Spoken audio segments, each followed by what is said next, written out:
राज्यातील ठेकेदारांच्या बिलांचा प्रश्न सध्या चर्चेत आहे आणि अशातच कोल्हापूर महानगरपालिकेत एका ठेकेदारानं 85 लाख रुपयांचा घोटाळा केलाय।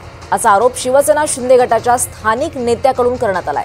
यानंतर महापालिकेकडून या संबंधित ठेकेदाराला नोटीस बजावण्यात आली आहे। श्रीप्रसाद संजय वराळे असे या ठेकेदाराचं नाव आहे। या ठेकेदारानं आता महापालिकेतीलच अधिकाऱ्यांनी टक्केवारीनुसार पैसे घेतल्याचा आरोप करत मुख्यमंत्र्यांना पत्र लिहिलंय। श्रीप्रसाद वराळे याच्याशी संवाद साधलाय आमचे प्रतिनिधी विशाल पुजारी यांनी। दिवसांपासून कोल्हापूर महानगरपालिकेमध्ये 85 लाख रुपयांचा घोटाळा झाला असे एक प्रकरण जे आहे ते चर्चेत आहे। खरं तर शिवसेना शिंदे गटाचे नेते सत्यजित कदम यांनी एक आरोप केला की कसबा बावडा या ठिकाणी असलेल्या ड्रेनेज कामामध्ये घोटाळा झाला आहे। खरं तर याच ठेकेदारांशी मी संवाद साधणार आहे। काय नेमकं हे प्रकरण आहे आणि काय नेमकं याच्यामध्ये आहे। खरं तर तुमच्यावर जे आरोप झालेत त्या आरोपांबाबत नेमकं काय सांगा? नाही, मुळात माझ्यावर जो आरोप झाला 85 लाख रुपये मी महापालिकेच्या अधिकाऱ्यांच्याकडून बिन सांगता किंवा त्यांच्या बोगस सह्या मारून घेतल्या, तो त्यांनी मुळात पहिला सिद्ध करून दाखवावा। माझ्या अकाउंटवरती किती रुपये आले, काय आले हे मी माझ्या निवेदनातून मी आता रिसर्च सगळ्यांना दिलेलं आहे। ते 67 लाख रुपये माझ्या अकाउंटला जमा झाले। ते 67 लाख रुपये काढताना तत्कालीन शहर अभियंता नेताजी सरनोबत, प्रज्ञा गायकवाड मॅडम, उपशहर अभियंता कांबळे साहेब, पौडी विभाग मधले अधिकारी व इतर ज्यांना रिक्वायर्ड ज्या प्रमाणे टक्केवारीचे जे पैसे लागत होते मी ते त्यांना रितसर दिलेलं आहे आणि त्या कामामध्ये कुठेही भ्रष्टाचार झालेला नाही। माझ्या जागेवरती मटेरियल आहे, तिथले स्थानिक लोकांनी ते काम थांबवलेलं, ते अजून काम पूर्ण व्हायचं आहे। जर एखादं काम पूर्ण झालं असतं आणि पैसे दिले असते तर तुम्ही भ्रष्टाचार किंवा आरोप माझ्यावर केला असता। त्या सदर कामाचे अजून 93 लाख रुपये महापालिकेमध्ये शिल्लक आहे। भ्रष्टाचार करायचा असता तर वरचे 93 लाख रुपये मी ते ठेवले असते का? ते पण काढलेच असते ना।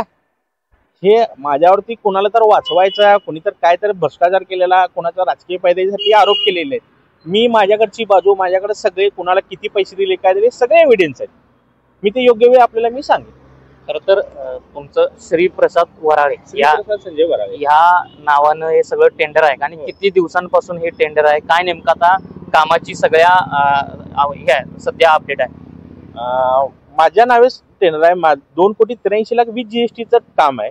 साधारण 2022 साली मंजूर झालेलं आहे। त्यातलं 1125 मीटरचं काम कंप्लीट आहे। 2100 रनिंग मीटरची पाईप बसवायची आहे। जिथलं आता काम चालू होतं त्या ठिकाणी मी मटेरियल ठेवलेलं आहे।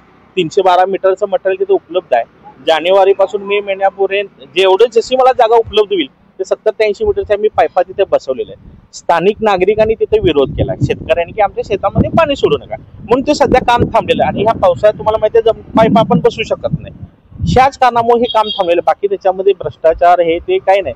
तुम्ही आज जरी म्हटलं तरी आपण समक्ष जाऊन मी तुम्हाला दाखवू शकतोय, ती शहानिशा तुम्ही करा। खरं तर महापालिकेकडून नोटीस काढण्याबाबत कारवाई करण्यात आली, त्याच्यानंतर तुम्ही आता काही आरोप केलेले आहेत। आता हे आरोप जे आहेत ते कोणकोणत्या अधिकाऱ्यावर आहेत आणि काय नेमके आरोप आहेत? मला सांगण्यात आलं होतं गायकवाड मॅडम यांना वरिष्ठांच्या मागची शहर अभियंता आहेत आणि त्या वरिष्ठांच्या सांगण्यावरून आले होते की तुम्ही त्यांच्याकडे लेटर घ्या। मला त्यांनी राजापुरीत बोलवलं, तिथं लेटर घेतलं की तुम्हाला आम्ही यातनं वाचवू, FIR होऊ देणार नाही किंवा तुमच्या माझ्या आता 40-50 लाख रुपये डिपॉझिट आहेत त्या तुम्हाला परत देणार नाही। त्या ह्याच्यात मला प्रेशर खाली ते मी लिहून दिलं, त्यांनी माझ्याकडे लिहून पण ते मी त्यांच्याकडे दिलेलं आहे। तुम्ही तिथे CCTV फुटेज वगैरे तिथं कोण होतं काय होतं तुम्ही याची चौकशी करू शकताय। जर द्यायचं असतं तर मी रिसर्च महापालिकेमध्ये इन्व्होल्व केलं असतं किंवा प्रशासक यांना सादर केलं असतं। माझ्यावरतीही दबाव तंत्राचा वापर केलेला आहे। नक्कीच राज्यातल्या ठेकेदारांचा विषय चर्चेत आहे आणि कोल्हापुरातल्या या ठेकेदाराची व्यथा आहे। विशाल पुजारी, NDTV मराठी, कोल्हापूर।